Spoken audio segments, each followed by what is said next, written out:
finally, with anti-aging. Now, as a measure of anti-aging, which is an extremely broad term, we use something quite precise, which is a protein called SIRT1.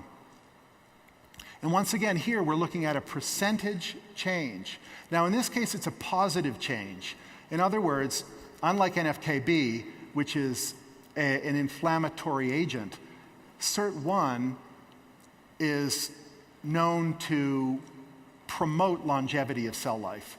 So what we want to do in this case is stimulate the production of SIRT1.